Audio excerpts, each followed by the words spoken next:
கர்த்தருடைய பரிசுத்த நாமத்திற்கு ஸ்தோத்திரம். நம்ம பிலிப்பியர் 2வது அதிகாரம் 27வது வசனத்தை தியானிக்க இருக்கிறோம். பிலிப்பியர் 2:27 ஜெபத்தோடு இந்த செய்திக்குள்ளே கடந்து செல்வோம். கடல் தன்னை நடுவாய் பிரித்த எங்கள் தேவனின் கரமே, கடல் தன்னை நடுவாய் பிரித்த எங்கள் தேவனின் கரமே, தாங்கியதை நாள் வரையில் தயவாய் மாதயவாய், தயவாய் மாதயவாய், தாங்கியதை நாள் வரையில் தயவாய் மாதயவாய், தயவாய் மாதயவாய், நன்றியால் பாடிடுவாம். ஆமென். நன்றியால் பாடிடுவாம். நல்லவர் இயேசு நல்லது செய்த நன்மைகளை நினைத்தே, நல்லவர் இயேசு நல்கிய எல்லா நன்மைகளை நினைத்தே, உயிர்ப்பித்தே உயர்த்தினார் உன்னதம் வரைவுடன் சுதந்திரராய் இருக்க, உயிர்ப்பித்தே உயர்த்தினார் உன்னதம் வரைவுடன் சுதந்திரராய் இருக்க, கிருபையின் மகதானம் அது வரும் காலங்களில் விளங்க, காலங்களில் விளங்க, கிருபையின் மகதானம் அது வரும் காலங்களில் விளங்க, காலங்களில் விளங்க, நன்றியால் பாடிடுவாம். ஆமென். நன்றியால் பாடிடுவாம். நல்லவர் இயேசு நல்கிய எல்லா நன்மைகளை நினைத்தே, நல்லவர் இயேசு நல்கிய எல்லா நன்மைகளை நினைத்தே, ஜீவனை தியாகமாய் வைத்த பலர் கடும் சேவையில் மறித்தார், ஜீவனை தியாகமாய் வைத்த பலர் கடும் சேவையில் மறித்தார், சேர்ந்து வந்து சோர்ந்திடாது சேவை செய்வோம், சோர்ந்திடாது சேர்ந்து வந்து சேவை செய்வோம், சேவை செய்வோம், நன்றியால் பாடிடுவாம். ஆமென். நன்றியால் பாடிடுவாம். நல்லவர் இயேசு நல்கிய எல்லா நன்மைகளை நினைத்தே, நல்லவர் இயேசு நல்கிய எல்லா நன்மைகளை நினைத்தே, மித்ருக்களான பலர் நன்றி மறந்தே சத்துரு கலாயினாரே, மித்ருக்களான பலர் நன்றி மறந்தே சத்துரு கலாயினாரே, சத்தியத்தை சார்ந்து தேவ சித்தம் செய்திடுவாம், சித்தம் செய்திடுவாம், சத்தியத்தை சார்ந்து தேவ சித்தம் செய்திடுவாம், சித்தம் செய்திடுவாம், நன்றியால் பாடிடுவாம். ஆமென். நன்றியால் பாடிடுவாம். நல்லவர் இயேசு நல்கிய எல்லா நன்மைகளை நினைத்தே, அழைக்கப்பட்டோரை நீர் உன்னத அழைப்பினை அறிந்தே வாழ்ந்திடுவீர், அழைக்கப்பட்டோரை நீர் உன்னத அழைப்பினை அறிந்தே வாழ்ந்திடுவீர், அளவில்லா திரு ஆக்கம் அதை நீர் அவனியோர் கழிப்பீர், அவனியோர் கழிப்பீர், அளவில்லா திரு ஆக்கம் அதை நீர் அவனியோர் கழிப்பீர், அவனியோர் கழிப்பீர், நன்றியால் பாடிடுவாம். ஆமென். நன்றியால் பாடிடுவாம். நல்லவர் இயேசு நல்கிய எல்லா நன்மைகளை நினைத்தே, சீயோனை பணிந்துனை கிறிஸ்தேசு ராஜனாய் சீக்கிரம் வருவார், சீயோனை பணிந்துனை கிறிஸ்தேசு ராஜனாய் சீக்கிரம் வருவார், சிந்தை வைத்தே சாந்திக்கவே சீயோனின் ராஜனையே, சீயோனின் ராஜனையே, சிந்தை வைத்தே சாந்திக்கவே சீயோனின் ராஜனையே, சீயோனின் ராஜனையே. இயேசுவின் நாமத்தினாலே ஜெபங்கள் பிதாவே. ஆமென். கர்த்தருடைய பரிசுத்த நாமத்திற்கு ஸ்தோத்திரம். Leela praise the lord, Nagarathnam Ammal praise the lord, brother Muthu Murugan praise the lord, Janaki Ammal praise the lord, Selvi teacher praise the lord. இன்னைக்கு நம்ம வசனத்துக்குள்ள வருகிறோம். பிலிப்பியர் 2வது அதிகாரம் 27வது வசனம். அவன், இந்த அவன் யாரு சொல்லுங்க? எப்பாப்ராத்தா. எப்பாப்ராத்து வியாதியா இருக்கிறான். அது மரணத்துக்கு சமீபமாக இருந்தது மெய்தான், சாதாரண நோய் கிடையாது, மரணத்திற்கு எதுவான நோய் மெய்தான். ஆகிலும் தேவன் அவனுக்கு இறங்கினார். தேவனுடைய இரக்கம் எப்பாப்ராத்து மேல இருந்துச்சுன்னு சொல்லி பவுல் சொல்லுகிறார். அவனுக்கு இறங்கினது இல்லாமல் துக்கத்தின் மேல் துக்கம் எனக்கு உண்டாது, எனக்கு இறங்கினார். ஆண்டோடைய இரக்கம்ங்கிற ஒரு குணாதிசயத்தை நம்ம பவுலுங்க பாக்குறாரு. இப்போ ஒரு நோய் அல்ல, 2 வகையான நோய் இருக்கு. குறுக்கு பேக் பெயின். எத்தனை பேர் நான் பாக்குறேன், சார் 10 வருஷமா வலிக்குது, 11 வருஷமா வலிக்குது, வலிக்கும் சாக மாட்டாங்க. முழங்கால் வலி இருக்கு சார், கால் வளைஞ்சிருச்சு, நடக்க முடியல, நேரா தூக்கிட்டு தான் போகணும். 38 வருஷமாக வியாதியா இருந்தவன அது மரணத்துக்கு எதுவான வியாதி கிடையாது. ஆனா இந்த வியாதி மரணத்திற்கு ஏதுவான வியாதி அப்படின்னு சொல்லி பவுல் எழுதுகிறார். சரி, இந்த மரணத்திற்கு ஏதுவான வியாதியில ஃபர்ஸ்ட் நம்ம ஒரு வியாதியை பார்க்க போகிறோம். அது மரணத்திற்கு ஏதுவான வியாதியாக இருந்துச்சு. இது யார் அப்படின்னு கேட்டீங்கன்னா, பேதுருடைய மாமி. பேதுருடைய மாமிக்கு இருந்தது மத்தேயு 8வது அதிகாரம் 14வது வசனத்துல பார்ப்போம். மத்தேயு 8:14. இயேசு பேதுருவின் வீட்டிலே வந்து அவன் மாமி ஜுரமாய் கிடக்கிறதை கண்டார். கிடந்து கிடக்கிறாங்க. நான் எத்தனையோ பேஷண்ட பாக்குறேன், நடந்து வருவாங்க. சார் காய்ச்சல், தொட்டு கொடுப்பாங்க. ஆமா காய்ச்சல், உடம்பெல்லாம் வலிக்க சார். ஆமா உள் காய்ச்சல், வெளியில தெரியாது. ஆமா சார், குத்துன்னு வருது சார், உடம்பெல்லாம் வலிக்குது சார். நடந்து வருவாங்க, நடந்து போவாங்க. அது மரணத்துக்கு ஏதோ வியாதி கிடையாது. 2 நாள் இருக்கும், ஊசி போட்டாலும் போடாட்டாலும் அது ஆட்டோமேட்டிக் அது போயிடும். ஆனா அவங்க ஒரு பயத்துல வந்து எங்களுக்கு மருந்துக்கு ரூபா கொடுத்துட்டு போயிடுவாங்க. இந்த வியாதிங்கிறது அது. ஆனா இது கிடந்தால் பிளாட்டா படுத்து கிடக்கிறாங்க. சரி,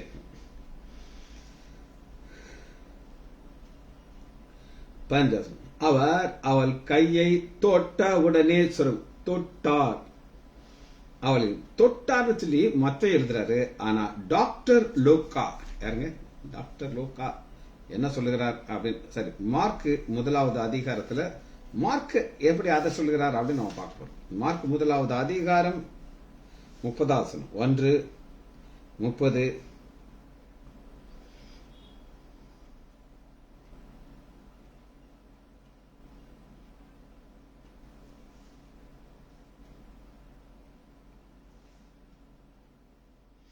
அங்கே சீமோனுடைய மாமி ஜுரமாய் கிடந்தால். பிளாட், எந்திரிக்க முடியாது, கையும் தூக்க முடியாது, காலையும் தூக்க முடியாது. உடனே அவர்கள் கிட்டே போய் அவளை தூக்கி விட்டார். மத்தேயு தொட்டார்னு சொல்றாரு, இது தூக்கி விட்டார்.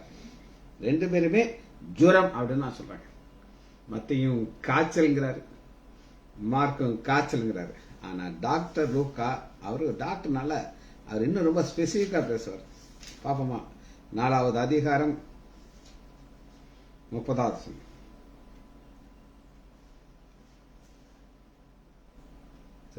4:38. பின்பு அவர் ஜெபாலயத்தை விட்டு புறப்பட்ட பொழுது சீமோன் வீட்டிலே பிரவேசித்தார். சீமோனின் மாமி கடும் ஜுரம். மத்தேயு சொல்லல, மார்க் சொல்லல, கடும் ஜுரம். அது கடும் ஜுரம். நீங்கெல்லாம் சில சம்பவங்களை மறந்துட்டீங்க. கொரோனா காய்ச்சல் வந்தது நீங்க மறந்துட்டீங்க. கொரோனா காய்ச்சல் தான் மரணத்திற்கு ஏதுவான நோய். எத்தனை பேர் கொரோனா நோயில மறுத்திருக்காங்க உங்களுக்கு தெரியுமா? எனக்கு தெரியும். நார்மலா இருக்காங்க, பர்ஃபெக்டா இருக்கிறாங்க, ஆனா மரணம். அதனாலதான் சீமோன் மாமி கடும் ஜுரமாய் கிடந்தால் அவளுக்காக அவரை வேண்டிக் கொண்டார்கள். அவர் அவரிடத்திலே குனிந்து நின்று ஜுரம் நீங்கும்படி கட்டளையிட்டார். டாக்டர் ஸ்பெசிபிக்கா கட்டளை போதியாங்க. கட்டளை போய் அந்த கட்டளை என்ன சொல்லுது அப்படின்னு கேட்டீங்கன்னா, உனக்கு பலவீனப்படுத்துகிற பிசாசே அப்படிங்கிறாரு. நீங்க கேட்கலாம், எப்படி பிசாசு அதுக்குள்ள இருந்துச்சுன்னு நீங்க சொல்றீங்க அப்படின்னு நீங்க கேட்கலாம். அதற்கு பதில நான் உங்களுக்கு காட்ட போகிறேன். 41வது வசனத்தை வாசிங்க. 4:41. பிசாசுகளும் நீர், சரி, அதுல முந்தின வசனத்தை பாருங்க. 40 வசனம். சூரியன் அஸ்தமிக்கும் பொழுது ஜனங்கள் எல்லாரும் தங்களுக்குள்ளே பல வியாதிகளால் வருத்தப்பட்டலை கொண்டு வந்தார்கள். அவள் ஒவ்வொரு மேலும் கை வைத்து சொஸ்தமாக்கினார். 40. பிசாசுகளும் கை வைத்து சொஸ்தமாக்கணும். அடுத்து பிசாசை பாக்குறீங்க. அப்ப லூக்கா சொல்றாரு, கட்டளை கொடுத்தாருன்னா யாருக்கு கட்டளை கொடுக்கிறாருன்னா பிசாசுக்கு கட்டளை கொடுக்கிறார். பிசாசுகளும் தேவனுடைய குமாரன் என்று சொல்லி சத்தமிட்டு அநேகரை விட்டு புறப்பட்டது. அப்ப மத்தேயு, மார்க், லூக்கா எல்லாரும் நோயை குறித்து சொல்றாங்க. ஆனா இவர் சொல்றது இப்ப எப்பாப்ராத்துடைய நோய் எங்க வந்திருக்குன்னா த பாயிண்ட் ஆஃப் டெத், மரணத்துக்கு சமீபம். இங்க நம்ம பார்க்கறது தேவனுடைய இரக்கம். தேவனுடைய இரக்கம் இருந்தனாலதான் இப்ப ஒரு சுகத்தை கிடைச்சு. இப்ப நம்ம ஒரு ஆழமான ஒரு ஸ்டடிக்குள்ள போயிடும். ஆழமான ஸ்டடி. இது எனக்கு ஒரு ஆச்சரியமா இருந்துச்சு. இப்ப 2 நபருக்கு வியாதியா இருக்கிறத வேதத்திலிருந்து பார்க்கணும். 2 நபர் எப்பாப்ராத்த நான் உங்களுக்கு காமிச்சிட்டேன். இன்னொரு நபர் யார் அப்படின்னு கேட்டீங்கன்னா 2 தீமோத்தேயு 4வது அதிகாரம் 20வது வசனம். 2 நபர். இது ரொம்ப ஆழமான ஸ்டடி. உங்க மைண்ட் ஃபுல்லா இங்க இருக்கும். நம்ம பழைய ஏற்பாட்டுல இருந்து ஒரு கனெக்ஷன் நம்ம பார்க்க போயிடும். சரி பாருங்க. யாராஸ்து கொருந்து பட்டத்தில் இருந்து விட்டான். துரோப்பிமு மிலோத்துவிலே வியாதிப்பட்டவனாக விட்டு வந்தேன். அவனை மட்டும் விட்டுட்டார். எப்பாப்ராத்துக்கு மட்டும் ஜெபம் பண்ணுவாரா? எப்பாப்ராத்துக்கு இறக்கத்துக்காக ஜெபம் பண்றாரு. எனக்கு இருந்த கஷ்டம் பாரம் என்னை விட்டு போயிடுச்சு. என்னை ஆண்டவர் வருத்தப்பட விடல அப்படின்னு சொல்லி பவுல் சொல்லி ஒருத்தருக்காக ஜெபம் பண்றார். இவர் விட்டுட்டு வந்துட்டார். அப்படிதான் என் பைபிள் இருக்கு. சரி, இது என்னுடைய ஆழத்தான் நான் பார்க்க போறேன். துரோப்பிமுருவா மிலாத்துல விட்டுட்டு வந்துட்டார். சரி, இப்ப ரெடியா இருக்கீங்களா? நம்ம ஒரு ஸ்டடிக்கு போயிடும். அது பழைய ஏற்பாட்டுல இருந்து ஒரு ஸ்டடி வாசிப்போமா? எல்லாம் ரெடியா எடுத்துக்கோங்க உங்க பைபிள் எல்லாத்தையும். ஆதியாகமம் 5வது அதிகாரத்துக்குள்ள வருகிறோம். ஆதியாகமம் 5வது அதிகாரம் 21வது வசனத்திலிருந்து ஸ்டடியை போப்போம். 5:21. ஏனோக்கு 60 வயது பொழுது மெத்துசாலாவை பெற்றான். மெத்துசாலாக்கு இவர் யாருக்கு அடையாளம் அப்படின்னா இந்த துரோப்பமுக்கு அடையாளம் மெத்துசாலா. இன்னைக்கு இப்ப நான் சொல்றது உங்களுக்கு புரியாது. ஆனா ஸ்டெப் ஸ்டெப்பா நான் உங்களுக்கு சொல்லிக் கொடுப்பேன். அப்புறம் உங்களுக்கு அது ரொம்ப அழகா புரியும். சரி, இந்த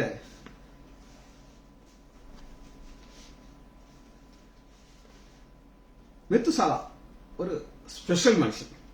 ஸ்பெஷல்னா நம்மள மாதிரி தான் கை காலா இருக்கும். ஆனா அவருடைய பிறந்த உடனே அவருக்கு ஒரு பேர் வைக்கிறாங்க. அந்த பெயர் என்ன அப்படின்னு கேட்டீங்கன்னா, இதுல ஒரு என்ன ஒரு ஸ்பெஷல்னா, ஃபர்ஸ்ட் இவனை பார்க்க போயிடும். இவன் எத்தனை வருஷம் உயிரோடு இருந்தான் அப்படின்னு கேட்டீங்கன்னா 25வது வருஷம் பாருங்க. மெத்துசலா 197 967 வருஷம். 967 பைபிள்லயே த லாங்கஸ்ட் லைஃப் இவருக்கு தான். ஆதாமுக்கு கிடையாது, மோசே கிடையாது. த லாங்கஸ்ட் மனுஷன் தான் நம்ம இந்த சைட்ல பார்க்க போறோம். லாங்கஸ்ட், நீண்ட ஆயுசு உள்ளவன். சரி, இந்த ஆதியாகமம் 11 அதிகாரம் வரை, எத்தனை அதிகாரம்? 11 அதிகாரம் வரை நீங்க பாத்தீங்கன்னா இது ஒரு மேப் மாதிரி இருக்குங்க. இந்த மேப் தான் கடைசி வரை டிராவல் ஆகும். முதல் அதிகாரம் 2வது அதிகாரத்தை நீங்க எடுத்து பார்த்தீங்கன்னா அது பாவம் இல்லாத அதிகாரம். இதுதான் நித்தியத்தில் இருக்க போகுது. 3வது அதிகாரத்துக்குள்ள பாவம் பிரவேசிச்சு. இப்படி நம்ம இப்ப அங்க போறதுல இது ஒரு மேப்பாக நீங்க புரிந்து கொள்ளணும். இது மேப்புங்கிறது நீங்க எப்படி நீங்க அதை புரிந்து கொள்ளலாம் அப்படின்னு நீங்க கேட்டீங்கன்னா எடுத்துக்கலாமா? மத்தேயு எடுத்துக்கோங்க. 24வது அதிகாரம், மத்தேயு 24:37 பாருங்க. நம்முடைய ஆண்டவராகிய இயேசு கிறிஸ்து இந்த காலத்தை என்ன சொல்லுகிறார்? நோவாவின் காலத்திலே எப்படி நடந்ததோ அப்படியே மனுஷனுக்குமாரன காலத்தில் நடக்கும். அன்னைக்கு நடந்ததுதான் இன்னைக்கு நடக்கும். அந்த மேப் என்ன சொல்லுதுன்னா அப்படியே ஒரே மாதிரி டிராவல் ஆயிட்டு வருது பாருங்க. எப்படி ஜலப்பிரயத்துக்குள் முன்னாக நோவா பேழைக்குள் பிரவேசிக்கும் நாள் வரை ஜனங்கள் புசித்தும் குடித்தும் பெண் கொடுத்தும், அதாவது கேஷுவல் லைஃப். கேஷுவல் ஆண்டவர் இருக்காரு, ஒருத்தர் பிரசங்கம் பண்றாரு, நீதியை பிரசங்கம் பண்றாரு, நோவா இருக்காரு, நம்ம அதெல்லாம் கிடையாது. ஜலப்பிரளயம் வந்து அனைவரையும் வாரிக்கொண்டு உணர்ந்தது. அப்படியே மனுஷமாக அப்படின்னு சொல்லி 40 வருஷத்துல இது வந்து ரகசிய வருகை குறித்து சொல்றோம். ரகசிய வருகையில எல்லாரும் ஜாலியா இருப்பாங்க. டான்ஸ் பாட்டு நடக்கும். ஆனா காலையில எந்திரிச்சாலும் தெரியும் ஒரு டிக்கெட் போயிடுச்சு அப்படின்னு சொல்லி. இப்படி வருகிறத அந்த வருகையை குறித்து சொல்லுகிறாங்க. வரியை குறித்து சொல்லும் பொழுது ஆண்டவர் என்ன சொல்கிறார்னா 44வது வசனத்துல நீங்கள் ஆயத்தமா இருங்க. இப்ப நம்ம பார்க்கிற ஒவ்வொரு காரியமும் நம்ம எப்படி இருக்கணும், ஆயத்தமா இருக்கணும்ங்கிறத குறித்து நம்ம சொல்லுகிறோம். சரி, இப்ப நம்ம ஆதியாகமத்துக்குள்ள வரப்போகிறோம். 5வது அதிகாரம் 21வது வசனத்தை வாசிக்கலாம். ஆதியாகமம் 5:21. ஏனோக்கு 612 வயதாக இருக்கும் பொழுது அவன் மெத்துசாலாவை பெற்றான். 21. ஏனோக்கு மெத்துசலாவை பெற்றான். இந்த மெத்துசலாங்கிற பேருக்கு ஒரு முக்கியமான ஒரு அர்த்தம் உண்டு. ஏனோக்கு யார் அப்படின்னு அவர் தேவனோடு சஞ்சரித்துக் கொண்டிருக்கிறார். அவர் எப்ப சஞ்சரித்தார் அப்படின்னு கேட்டீங்கன்னா இந்த மெத்துசலா பிறக்கும் போதுதான் சந்திச்சுக்கிறார். அதுவரை அவருக்கு ஆண்டவர் தெரியாது. ஏனோக்கு 65 வயதான பொழுது மெத்துசலாவை பெற்றான். ஏனோக்கு மெத்துசலாவை பெற்ற பின் 300 வருஷம் தேவன் சஞ்சரித்தார். அப்ப மெத்துசலா பிறந்த உடனே அவருக்கு ஒரு உணர்வு வருது. என்ன உணர்வு வருது அப்படின்னு கேட்டீங்கன்னா அந்த மெத்துசலாக்கு பேருக்கு ஒரு அர்த்தம் இருக்குது. என்னன்னா நியாய தீர்ப்பின் மனிதன், ஜட்ஜ்மெண்ட். இந்த பேர் அர்த்தம் ரொம்ப ரொம்ப முக்கியம்.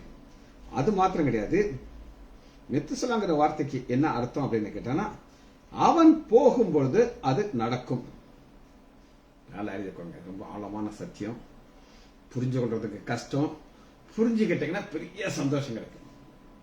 திரும்ப நான் சொல்றேன் உங்களுக்கு, 2 நபரை குறித்து நாங்க பேசிட்டு இருக்கோம். எப்பாப்ராத்துக்கு பவுல் ஆண்டோட்ட இறக்கத்துக்காக ஜெபிக்கிறார். இறக்கம் கிடைச்சிருச்சு. ஆனா 2 தீமோத்தேயு 4வது அதிகாரம் 20வது வசனத்துல துரோப்பமுங்கிற ஒருத்தனை மில்லாத்திதேல விட்டுட்டு வந்துட்டார். ஏன் விட்டுட்டு வந்தார்? அவர் யாருக்கு அடையாளம்? எப்பாப்ராத்து யாருக்கு அடையாளம்? இதான் செய்தி. இதுல நம்ம இன்னைக்கு பார்த்துக்கிட்டு இருக்கோம்.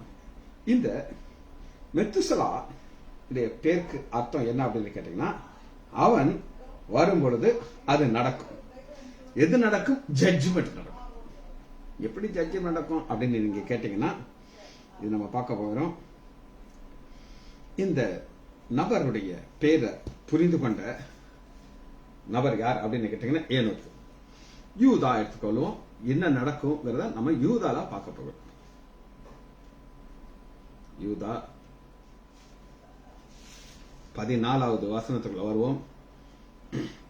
ஆதாமுக்கு 7ஆம் தலைமையான ஏனோக்கு இவர்களை குறித்து இதோ எல்லாரும் நியாய தீர்ப்பு கொடுப்பார்கள். நியாய தீர்ப்பு, ஜட்ஜ் சொன்ன கரெக்டா? நியாய தீர்ப்புங்கிறது இவனுடைய பேருடைய அர்த்தமாகவே மாறுது. இவன் போகும் பொழுது அது நடக்கும், ஜலப்பிரளயம் நடக்கும். இதோ எல்லோருக்கும் நியாய தீர்ப்பு கொடுப்பதற்கு அவர்கள் அவபக்தி உள்ளதாலும். அப்ப ஏனோக்கு ஒன்னு புரிந்து கொண்டான். என் பையனுக்கு நான் மெத்துசலாக்னு பேர் வைக்கிறேன். மெத்துசலாக்குங்கிற பேர் நியாய தீர்ப்புன்னு ஒரு அர்த்தம் இருக்குது. இன்னொரு அர்த்தம், இவன் போகும் பொழுது அது நடக்கும். எது நடக்கும்? ஜட்ஜ்மெண்ட் நடக்கும். அது என்ன அப்படின்னா சபை எடுத்துக்கொள்ளப்படும். சபை எப்ப எடுத்துக்கொள்ளப்படும் சொல்லுங்க? உலகத்துக்கு முடிவு வரப்போகுதுன்னா சபை எடுத்துக்கொள்ளப்படும். அந்தி கிறிஸ்து ஆட்சி வர்றதுக்கு முன்னாடி சபை எடுத்துக்கொள்ளப்படும். சபை எப்ப எடுத்துக்கொள்ளப்படுதோ இந்த உலகத்துல சமாதானம் போயிடும். உபத்திரவ காலம், மகா உபத்திரவ காலம், இந்த 2 காலமும் வந்துட்டு அதுக்கப்புறம் என்ன நடக்குது? ஜட்ஜ்மெண்ட், வெள்ளை சிங்காசனம். வெள்ளை சிங்காசனம் முடிச்ச உடனே ஆண்டவர் எல்லாத்தையும் அழிச்சிருவார். புதிய வானம் புதிய பூமி வரும். அங்க யார் இருப்பா அப்படின்னு கேட்டீங்கன்னா நம்முடைய ஆண்டவராகிய இயேசு கிறிஸ்து சிங்காசனத்தில் இருப்பார். ஆனா அதற்கு முன் அடையாளமாக இந்த பூமி அழிக்கப்பட போது இப்ப நோவா என்ன செய்யறாருன்னா ஒரு பேழையை கட்டுகிறார். இப்ப பூமியில அந்த மெத்துசலாக்ங்கிறது யாருன்னா ஏனோக்குடைய மகன். 4 தலைமுறையை நம்ம பார்க்க போறோம். 4 தலைமுறையை பார்க்க போறோம். முதல் ஏனோக்கு இங்க பாப்போமா? ஆதியாகமம் 5வது அதிகாரம் 20. ஏனோக்கு. 2வது மெத்துசலாக். மெத்துசலாக்கு பிறகு என்ன யார் பிறக்கிறாங்க அப்படின்னு கேட்டீங்கன்னா 28வது லாமேக்கு. 28வது லாமேக்கு பிறந்ததுக்கு அப்புறம் அடுத்து வர்றது யாருன்னா நோவா பார்க்கிறார். 21 4 தலைமுறை நான் உங்களுக்கு சொல்றேன். இது ரொம்ப முக்கியமானது. உங்க மைண்ட் ஃபுல்லா அங்க இருக்கணும். தலைமுறையில மெத்துசலாக், லாமேக், லாமேக்குடைய மகன் நோவா. ஏன் நம்ம இதை இப்படி ஆழமாக பார்க்க போகிறோம் அப்படின்னு கேட்டீங்கன்னா, இங்கதான் ஒரு பெரிய சத்தியத்தை நம்ம பார்க்க போகிறோம். சரி, இந்த 4 பேர்கள் நீங்க பாத்தீங்கன்னா ஏனோக்கோட கர்த்தரை இடைப்படுகிறார். அப்படி இடைப்படுறதுனால அந்த ஏனோக்கு ஆண்டவர் ஒன்னா நடக்கிறாங்க, 2 பேரும் ஒன்னா நடப்பாங்க. அத சாம் ஜெபத்ரே மிக அழகாக ஒரு கதையாக சொல்லுவார். எப்படி கதையாக சொல்லுவார் அப்படின்னு கேட்டீங்கன்னா, ஏனோக்கு ஆண்டோடு சஞ்சரிக்கிறாங்க, 2 பேரும் பேசிக்கிட்டே போவாங்க. பாருங்க, ஆதியாகமம் 5வது அதிகாரம் 22. ஏனோக்கு மெத்துசலை பெற்று 300 வருஷம் தேவனோடு சஞ்சரித்த பின் சஞ்சரிக்க பேசிட்டே போவாங்க. ஆண்டவரே நேற்று இப்படி நடந்துச்சு ஆண்டவரே பேசிட்டே போறாங்க. அப்படி நடந்து போயிட்டு இருக்கும்போது ஒரு நாள் சொல்றாரு, ஆண்டவரே ரொம்ப தூரம் வந்துட்டோம், நேற்று வீட்டுக்கு போனேன், என் மனைவி திட்டுன்னு திட்டான், அவ ஏச்சு வாங்க முடியல. அதனால ஆண்டவர் பாக்குறாராம், எப்பா இவ்வளவு தூரம் வந்துட்டோம்ல, இந்த பரலோகம் கிட்டத்தான் இருக்கு, நம்ம அப்படியே போயிடும்ட்டு ஆண்டவர் கூட்டிட்டு போயிட்டார். அது சாம் ஜெபத்ரே சொல்ற ஒரு கதை. ஆனா இங்க நம்ம என்ன பார்க்க போகிறோம் அப்படின்னு கேட்டீங்கன்னா, இப்ப லாமேக்கு கர்த்தரை பத்தி பேசுவாரு, ஆனால் ஒரு ஊழியம் செய்ய மாட்டார். இந்த லாமேக்கத்தான் நம்ம எங்க பாக்குறோம் அப்படின்னு கேட்டீங்கன்னா, இந்த துரோப்பிமுக்கு அடையாளம்.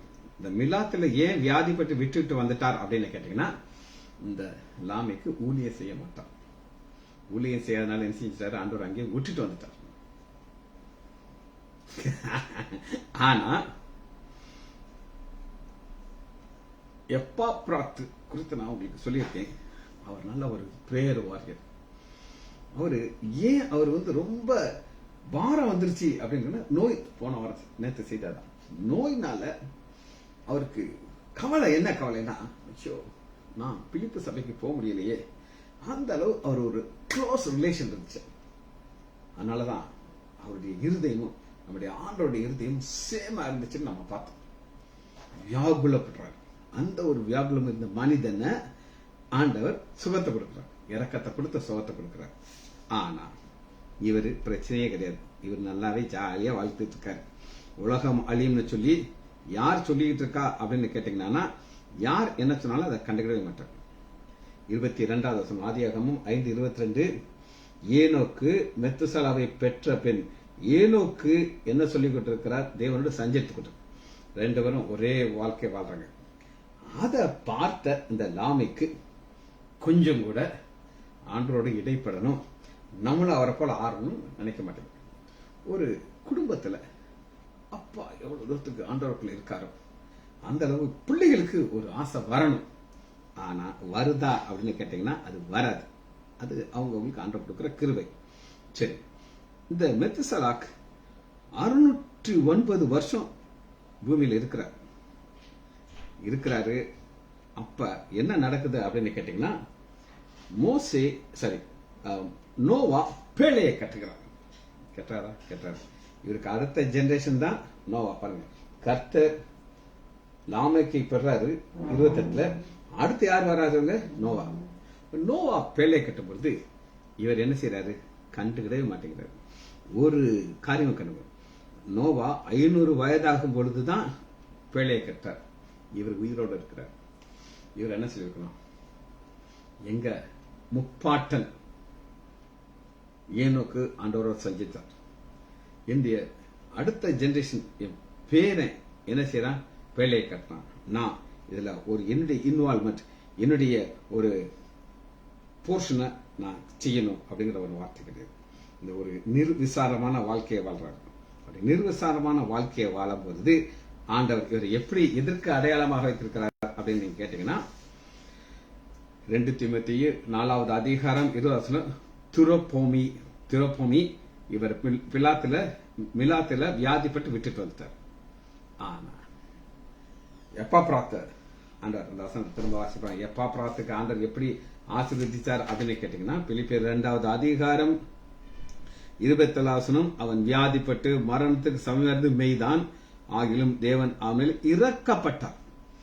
ஏன் இறக்கப்பட்டார் அப்படின்னு கேட்டீங்கன்னா, அது அவருடைய ஸ்பெஷல் குணாதிசயம். அவர் யார் மேல இறக்கமா இருக்கும்னு நினைக்கிறாரோ அவர் மேல இறக்கமா இருப்பார். எல்லார் மேல இறக்கப்பட மாட்டார். ஏற்றுக்கலாமா? ரோமர் 9வது அதிகாரம் 15 வசனம், அவர் மோசையை நோக்கி, எவன் மேல் இரக்கமா இருக்க சித்தமா இருப்பேனோ அவன் மேல் இரக்கமா இருப்பேன், எவன் மேல் உருக்கமா இருக்க அவன் மேல் உருக்கமா இருப்பேன். பாருங்க 18. ஆகையால் எவன் மேல் இரக்கமா இருக்க சித்தமா இருக்காரோ அவன் மேல் இரக்கமா இருக்க. நம்ம எதுவுமே கேட்க முடியாது. நீங்க ஊழியம் செய்யணும். ஆண்டவருக்காக நீங்க என்ன செய்றீங்கன்னு கவனமா பார்ப்பார்.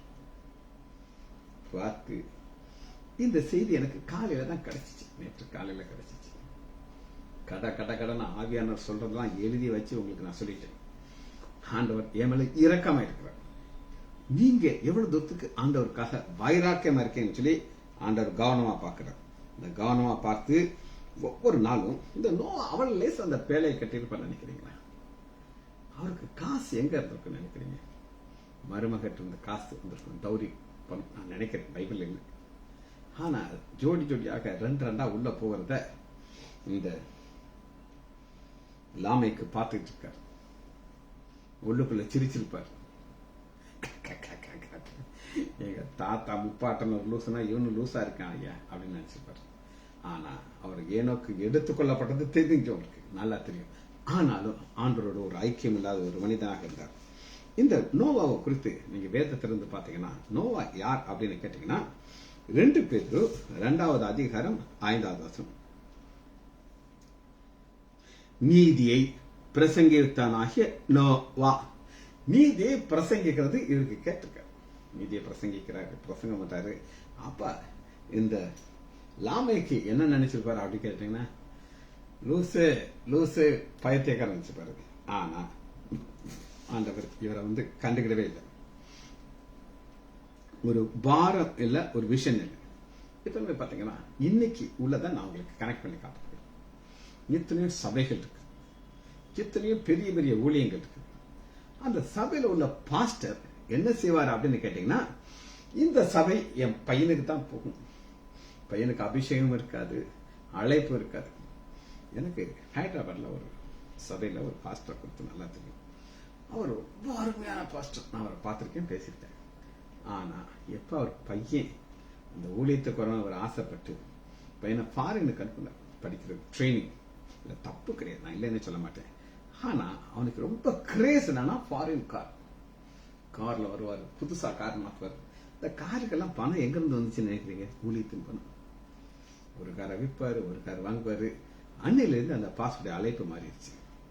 அவர் என்ன சொல்லணும், தம்பி நீ வேற வேலையை பாரு, கார் புரோக்கர் வேலைக்கு போயிரு, நீ போட்டுருக்கு, ஆலயத்துக்குள்ள நீ வரக்கூடாது, வா ஆலயத்துல ஆராதனை பங்குள்ள.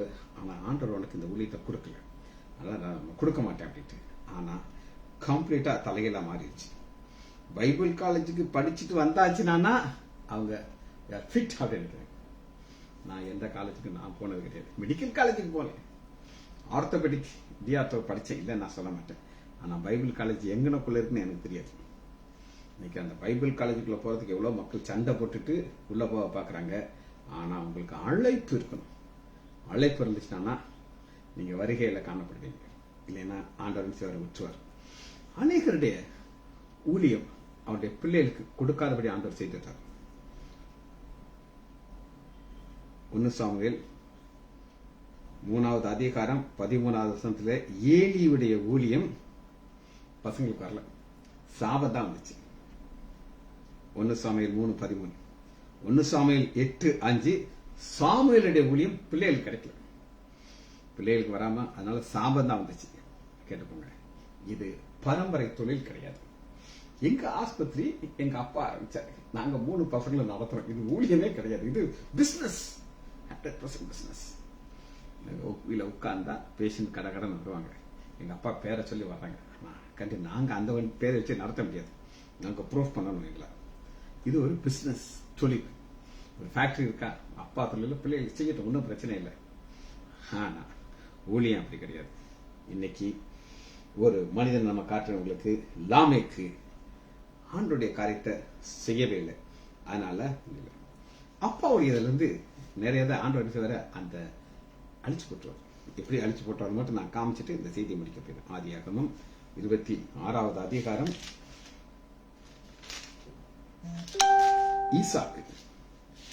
ஈசாக்குக்கு ஆண்டவர் ஆபிரகாமுடைய துறவை கொடுக்கல, அதெல்லாத்தையும் அவனுக்கு தூத்து போட்டாங்க, மூடி போயிட்டாங்க. அப்புறம் இவர் ஃப்ரெஷ்ஷா தோண்ட அப்படி இருக்கு பாருங்க. 26வது அதிகாரம் 25 வசனம். அங்கே ஒரு பலிபீடத்தை கட்டி கர்த்தருடைய நாமத்தை தொழுது கொண்டு அங்கு கூடாரத்தை போட்டான். அவரிடத்தில் ஈசாக்கு தன் வேலைக்காரன் ஒரு துறவு தோன்றான். தண்ணி வரும். அப்பாவுடைய நிலையில நம்ம வாழ முடியாது. ஏன்னா அப்பா வேலை, அப்பா ஆசீர்வாதம், அப்பா அது வேற, உங்களுக்கு வேற கொடுக்கணும். சேம் வச்சு ஓட்ட முடியாது. ஸோ அப்ப நான் திரும்ப அந்த செய்தியை நான் சொல்லி முடிக்க போகிறேன். 2 நபர் உங்களுக்கு காமிச்சேன். ஒன்னு எப்பாப்ராத், மரணத்துக்கு ஏதுவான வியாதியோடு இருக்கிறார். ஆனா ஆண்டவர் அவரை சுகத்தை கொடுத்தார். ஆனா துரோப்பீமையும் பிலாத்துல விட்டுட்டு வந்துட்டான், வியாதியோட விட்டுட்டு வந்தார். ஏன்னா இது வச்சு வேஸ்ட் ஐயா, கொஞ்சம் பண்ண மாட்டான். ஒண்ணுமே இந்த துரோப்பீமை பத்தி எங்கேயுமே காண முடியுது. இன்னைக்கு உங்க பேர் துரோப்பீமையா இருக்கணுமா அல்லது எப்பாப்ராத்தா இருக்கணும்னு நீங்க முடிவு பண்ணும். ஜெபிச்சு முடிப்போமா? மகா இரக்கமும் கிருபையுமுள்ள பிதாவே, துதிக்கிறோம் ஐயா. எனக்கு ஒருவன் ஊழியம் செய்தால் பிதாவானவர் கனப்படுத்துவார் என்று சொன்னீங்க. அந்த சத்தியத்தை இந்த பழைய ஏற்பாட்டில் வருகையை குறித்து நாங்கள் அறிந்து கொண்டோம் ஐயா. எங்கள் ஒவ்வொருவரையும் இன்னும் ஆயத்தப்படுத்துங்கப்பா. பிள்ளைகள் ஒவ்வொருவரையும் என் ஆண்டவராகிய இயேசு கிறிஸ்துவின் நாமத்தினாலே ஆசீர்வதிக்கிறேன். இயேசுவின் நாமத்தினாலே ஜெபங்களின் பிதாவே, ஆமேன், ஆமேன்.